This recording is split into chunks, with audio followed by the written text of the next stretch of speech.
Okay, well, we are getting ready to implement some more testing of the hex command mechanized and hex command Nova rules. And why do I say it that way? Because it's easy to forget that these rules are just like hex command mechanized for World War II. There's not much difference. The only big difference is in the types of damage that can be caused and the amount of weapons per vehicle. That's the key difference here. Infantry is infantry. APCs, blah, blah, blah, same, right? There's no difference. Whether they're hover APCs, hover tanks, wheeled, treaded, doesn't matter. They're still the same. Guys are riding inside. And also the APCs could have multiple weapons as well. That's another, big difference. And it is because players are, in the traditional sense, you're keeping track of every single weapon.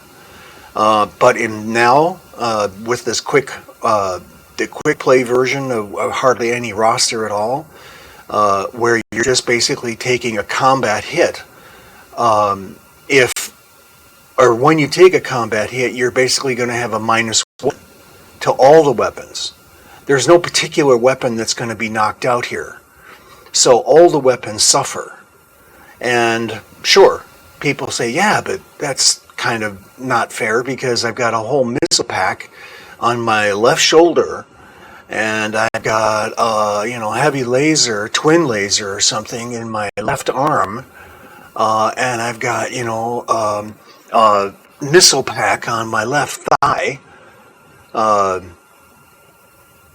So how come we're not keeping track of those exact locations? Well, because that's the reason. That's the reason why it's so difficult. That's the reason why traditional BattleTech and traditional Cav, although I can't speak to Cav that much, because we're essentially just using the Cav miniatures to play the game because they're 10 millimeter.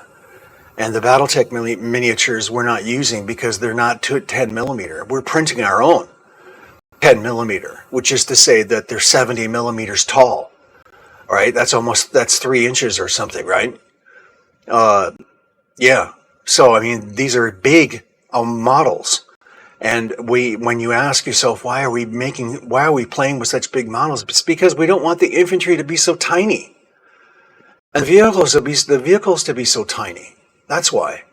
So tracking all these weapons is just no longer sustainable.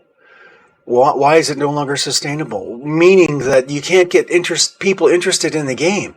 If it takes that long to play, who's going to run over and go, oh yeah, I can't wait to play this game. It takes 5 hours.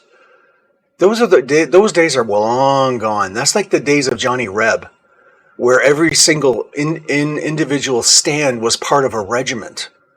So you had like 10 stands to a regiment. It's ludicrous, right?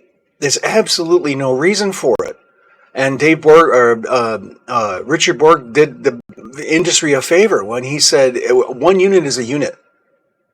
It's got 4 figures on it. The game is called Battlecry. It's a unit. Okay, no, it should be a company. Call it a company. Call it a battalion. Call it a division. It doesn't matter.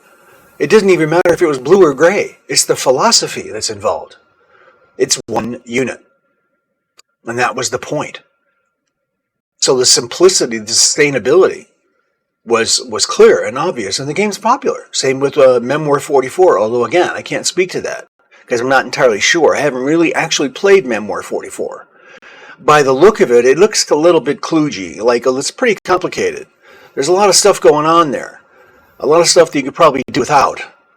I don't think it's meant to be simple. I think it's meant to be involved in a sense.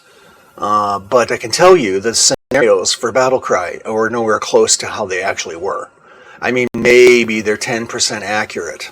Maybe 10 or 15% accurate for Civil War battles. But that's about it. Because of the philosophy of the game makes sacrifices. But look what the result is. The result is a lot of people play the game. And they like it. And it's fun. And it's simple. And it's small. Right? It's a small footprint. You can pack it up. It's a board game with miniatures. You pack it up and put it away, you're done.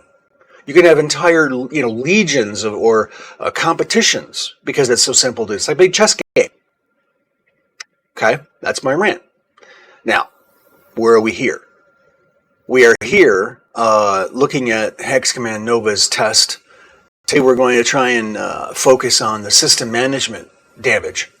We're going to pay attention to things that happen that affect the mech and random events that happen during the battle. And we're going to deal, like we had said in another episode, we're going to deal with this thing about water, the way of water. Okay, it's like Avatar Part 2.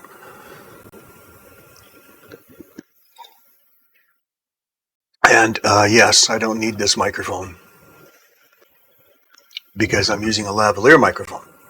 It's hooked to my chest, which is why I can't move. No. All right, so there we are. We'll come back. Part 2, the beginning of the next test.